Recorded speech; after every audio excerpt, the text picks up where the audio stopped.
6 months after my son's wedding, the photographer called me. "Sir, I found something. Come to my studio. Don't tell your son yet, you need to see this first." What he showed me changed everything.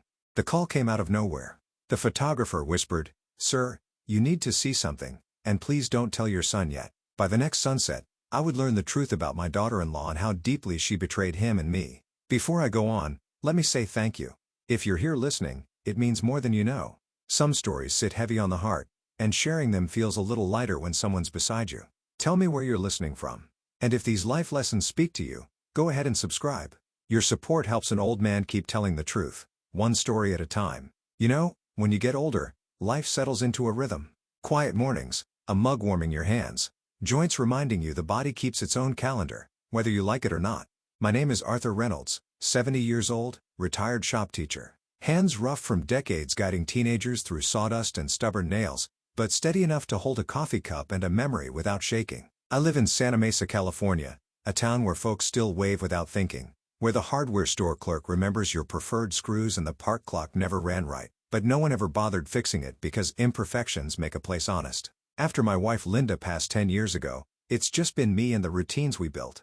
I learned to cook more than eggs. I kept her rose bushes alive, even if half of them always lean like they can't decide which sun to follow. And each evening, I'd settle into my porch chair, watching the sky fall behind lemon trees like time apologizing for leaving again. My boy Michael has always been my pride. An engineer in Phoenix. Steady, smart, and good in a way you don't teach. It's born into a person. He calls every Sunday just like he promised his mother. You don't break promises in this family. Not if you were raised right. So when he told me he found the one, my heart, well, it expanded in my chest like a breath I'd forgotten to exhale. Lauren Hayes, bright smile, polished voice, and confidence sharp enough to cut glass. She spoke about investments and markets like I speak about oak grain and dovetail joints. Two different worlds, same kind of passion. She looked at my son like the world made sense when he walked in. And for a widower hour who prayed his boy would find real love, that was more than enough. Their wedding was something out of a magazine. A garden venue in Scottsdale, lanterns glowing like tiny stars. I wore the same suit Linda picked for our 40th anniversary. Felt her hand on my arm as I walked in as if she whispered, "Look at us. We did good." I stood in the front row, chest lifted, heart full, watched Michael blink back tears as Lauren walked toward him. A young man holding his future with trembling fingers like I once did. I remembered whispering to an old fishing buddy, "Our kids outran us, didn't they?" He nodded, smiling in that way only fathers do when pride aches a little. The reception was a whirl of toasts, bright lights, and camera flashes. Her family spared no expense. Silver cutlery, music floating like silk, champagne poured as if it grew from a tap in the ground. I even danced once, careful slow. The knees complain, but joy carries you further than joints ever could. That night, I returned to my hotel room, loosened my tie, and sat on the edge of the bed, staring at the ceiling. I whispered into that quiet room, "Linda, our boy, is in good hands." And for months after, I believed it. I tended the roses, drank coffee on the porch, met the same old-timers at the diner, arguing about fishing lures like we were senators settling world debates. Every now and then, Michael sent a photo, a desert hike, wine tastings, fancy dinners where candles soften the whole world around them. He looked happy, and seeing him happy, that's a father's victory lap. I remember thinking one afternoon, sun soft across my porch rail, maybe life finally reached its gentler phase. A chapter of quiet pride, watching my son build a family the way I once did. I wiped dust off my old workshop bench, breathing in the scent of cedar in memory. Thought about crafting them a cedar jewelry box for their first anniversary. Tradition carved in wood and love. At night, I'd pull the curtain slow, glance at the yard, and whisper a simple prayer. Keep him safe. Let him be loved. Let him stay kind. And I meant it with every breath in my chest. But life doesn't always warn you when the ground shifts. Sometimes the storm slides in quiet, like a shadow moving across your porch, soft as dust settling on framed memories. I didn't know it yet, but those peaceful evenings, those slow exhaled prayers, they were the last real calm before the world tipped. Because just when an old man begins to believe his battles are done, life reminds him peace can be borrowed, not guaranteed. And that peace was about to end. It started on an ordinary Tuesday. Funny how the biggest breaks in life rarely come with thunder. Just a phone vibrating on the counter and a voice carrying something heavy behind it. "Mr. Reynolds, it's Colin, the wedding photographer." His tone was tight, tired. "I need you to come in, please. And don't tell your son yet." My stomach didn't drop. It tightened the way it does when a man who's lived long enough suddenly smells trouble. Is Michael all right? Silence. Then a soft exhale. Yes, your son is fine. But sir, there's something you need to see. He asked me to come alone. That word alone, it carried weight like a hammer in the hand. I grabbed my oldest cardigan, the one with the loose button, and drove. Phoenix traffic crawled, each red light punching seconds into my ribs. I didn't know what I was afraid of. Only that fear had pulled up a chair beside me. Colin's studio lights were dim. Camera lenses scattered. His beard scruffy eyes reamed like someone who'd been arguing with sleep and losing. Thank you for coming, he murmured. He didn't make small talk. No coffee offer, no polite preface. He slid his laptop toward me. Just look. The first photo came up. My daughter-in-law, Lauren, in her wedding gown. But not on the dance floor. Not beside my son. She stood near the service exit, half hidden, arms wrapped around a man in a suit, his hand resting at the small of her back. The way a man touches someone who belongs to him. My breath left me slow. That wasn't a greeting. That wasn't family affection. That isn't Michael, I whispered. Colin nodded, voice low. His name is Ethan Ward. He's her cousin supposedly, but also her business partner. Business partner? Those two words had teeth. More photos. Timestamps. Lauren disappearing again during speeches. Ethan slipping out minutes later. Her return. Hair slightly mussed. Makeup checked in a hurry. I stayed silent. Men my age. We don't shout when we bleed. We just bleed quieter. Mr. Reynolds, Colin continued. They've secretly run a financial firm for years targeting older investors, vulnerable ones. He laid out documents, company filings, transfers, names. My mother, he whispered, voice breaking. She trusted them. She lost everything. And she died thinking she failed herself. He looked at me with hollow eyes. She didn't fail. They stole. I sat back, let the truth settle like sawdust in the lungs, and then the worst blow. Sir, from what I found, it looks like you were next. The room felt colder, not with fear, with clarity. Lauren didn't marry my son for love. She married into a target list. My boy was a doorway. I was the vault. I closed my hands together, knuckles pale, not shaking, steadying like I do before making a cut in wood that can't be undone. Colin watched me, expecting collapse. But when a man has already buried the love of his life, pain hits different. It doesn't shatter you. It shapes you. Does my son know? No, Colin said. And I didn't want him hearing it first from me. Good. A man deserves one more night of peace before his world changes. Show me everything, I said softly. And he did. Security footage, bank records, fake investment statements, elderly names, some familiar from the wedding, faces smiling in celebration now tied to deception. When the last photo faded, I didn't cry. I didn't rage. I simply breathed in and out until the air didn't tremble in my chest anymore. My son will not be destroyed by this, I whispered. And I will not let her take one more thing from him or from anyone. Not anger, not revenge, just resolution. I stood up slow, feeling every year I've lived and every year I have left sharpen into purpose. Colin swallowed. Mr. Reynolds, what are you going to do? I looked at the exit door, the same path she slipped through on our wedding night, and in a voice quiet enough to be mistaken for surrender, but steady enough to be still, I answered, I'm going to stay silent for now, but not for long. I didn't raise my voice. I didn't break. But inside me, something clicked into place. Firm, final, unmovable. And that's when I knew silence wasn't weakness. It was preparation. When I got home that night, I didn't turn on a single light. The house felt different. Not unfamiliar, just heavier. Like the walls knew what I'd seen. Like the air itself understood something sacred had been cracked. I hung my keys on the hook, same as always. Yet, even that tiny click sounded final. As if closing a chapter I hadn't realized I was finishing. I sat at the kitchen table. Hands resting flat, breathing steady, too steady, the way you do when your heart hasn't caught up to your mind yet. No tears, no outburst, just silence settling into my bones like cold winter air. I stared into the dim room, listening to nothing but the hum of the refrigerator and the slow tick of the old wall clock. Each second landing like a reminder life refuses to pause, even when you wish it would. My son's happiness, the light I'd held on to for months, suddenly felt fragile, like a candle too close to a window in a drafty room. I pushed back from the table, walked to the porch, and lowered myself into my rocking chair. The wood groaned under age, mine and its own. The night sky stretched wide above the lemon trees, stars soft as whispers. Linda used to sit right beside me in that very spot, legs tucked up in a blanket when the breeze came. She'd hum without realizing it, tapping her thumb on her cup to some tune the world couldn't hear. I touched the ring on my keychain, running my thumb over the metal until it warmed under my skin. Linda, I breathed more than spoke. I wish you were here. I wish you could help me hold him through this. Grief isn't always loud. Sometimes it sits still. A quiet lump behind your ribs, pressing every time you inhale. I remembered Michael as a boy. Hair sticking up in every direction after sleep. Shoes always untied no matter how many times I showed him double knots running up the driveway shouting, "Dad, watch this," before doing something dangerous and entirely unnecessary. Linda used to laugh and say he didn't inherit the caution gene. He loved boldly then the same way he loved that woman. And now that bold heart was waiting to be broken by truth. Some nights you don't cry because you're strong. You don't cry because if you start, you might not stop. I rose again, restless, poured myself tea I had no intention of drinking, and sat staring at the steam curling upward as if trying to escape too. My phone buzzed. A message from Michael. "Love you, Dad. Hope you're doing okay." I stared at the screen. Typed, deleted, typed again, deleted again. Every response felt too heavy or too hollow.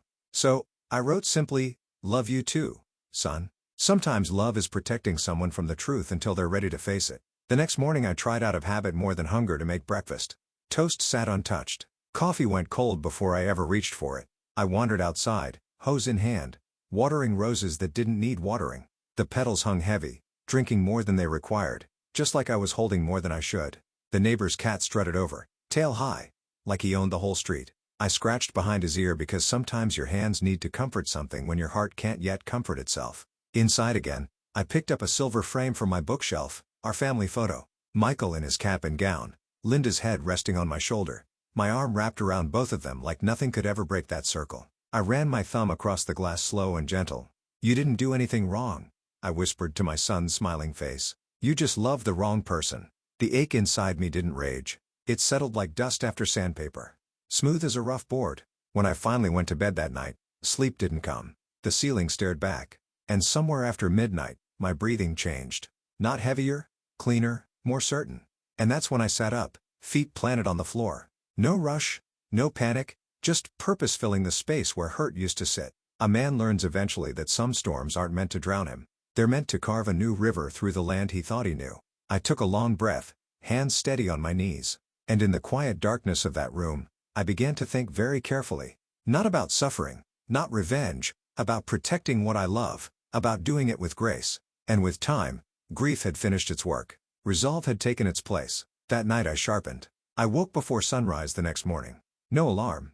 Just that quiet pull inside a man when life stops asking him to feel and starts asking him to act. I splashed water on my face, stared into the mirror at a man shaped by years, loss, love, and lessons time refuses to teach gently. Not broken, not vengeful, just certain. The kettle hissed softly. Coffee grounds bloomed rich and dark. I moved slow, not out of age, but intention. In my shop class, I used to tell the kids, "You rush, you ruin. When you're shaping wood or truth or justice, speed is the enemy of precision." So, I sat at my small kitchen table, hands wrapped around a warm mug, letting dawn settle into my bones. Then I called Colin. He answered like he'd been waiting for it, voice raw around the edges. "I'm ready," I told him. 2 words. No anger, just steady ground beneath them. He exhaled, relief scraping through the speaker. "We'll do it the right way, sir."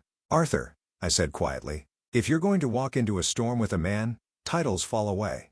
We met at a small cafe just outside Phoenix. The kind where the coffee tastes slightly burnt, but honesty feels thick in the air. Colin wasn't alone. A woman sat with him. Calm expression, clear eyes, the kind that see through excuses like glass. "Detective Renee Porter," she introduced herself. "Financial crimes, elder exploitation." That phrase hit like a nail driven slow and deep. I breathed once, not fear, confirmation. She laid out files, patterns, movement of money, victims who trusted too easily and paid for it with everything they'd saved from lives harder than most could understand. "Mr. Reynolds," she said, "this isn't just marital betrayal. It's organized fraud, and we believe she intends to target you." I nodded once. A lifetime of steady gestures behind that single movement. "What do you need from me?" She studied me. Most young people expect age to mean fragility, but wisdom earns a different kind of spine. "You pretend to trust her," she said. "You let her talk. Let her think she's winning. And when she overreaches," I murmured, "you're there to listen." She gave a small nod. "Exactly." Colin slid an envelope across the table. Records, screenshots, signatures. The paper felt heavier than its weight, like holding truth before it hardens into consequence. We laid out steps, quiet ones, clean ones. No shouting, no chaos, just patience, sharpening. Driving home later, desert wind whispering across the highway, I whispered back, "She thinks she married a shield, but I've been a shelter all my life, and shelter doesn't bow to wolves. When I reached home, I walked to my writing desk, the old oak one where Linda signed birthday cards and Michael learned to balance a checkbook, where life happened in pencil smudges and good intentions. I opened a notebook, not to rant, to record. Names, dates, moments when her questions about my pension were too curious, her praise too perfectly placed. Patterns, red flags I once mistook for warmth. I put on my reading glasses, my hands steady as I wrote. Purpose steadies a man better than pride ever could. Then I called Michael. We spoke about rain and football and weekend plans. He asked if I'd tried that new diner near the house yet. I told him I was proud of him. I didn't mention her. Not yet. Truth like glue only holds when timing is right. After the call, I looked at Linda's photo. She smiled back, eyes soft and still certain.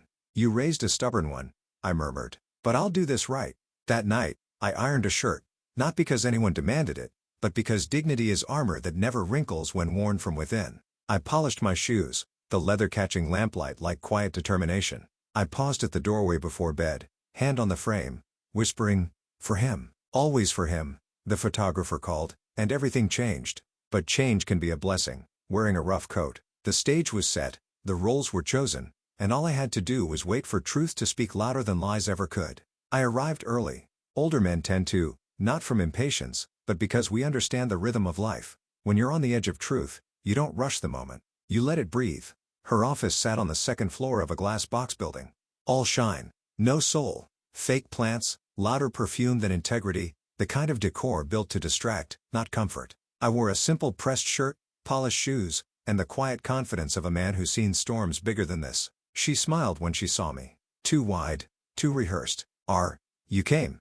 Her voice was sugar with a chemical aftertaste. I did, I replied softly. She guided me to a small conference table. Folders already laid out. Pens aligned like soldiers. Control. That's what she liked or thought she had. Today's the big step, she chirped. You're going to feel so relieved after this. Interesting choice of word. I nodded, playing the calm old man she'd mistaken me for. She slid papers toward me. Transfer authorizations, account access forms, fine print thinner than her loyalty. Just sign here, here, and here, she said, so we can reposition your retirement for maximum gain.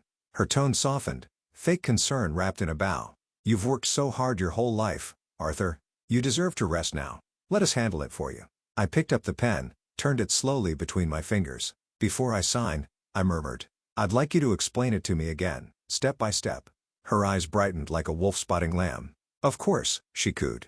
This process is seamless. Your funds move overseas temporarily. Then we circulate them through a private investor pool. Returns appear within 90 days. And those returns? I asked quietly. They come from where exactly? She didn't hesitate. Confidence makes fools bold.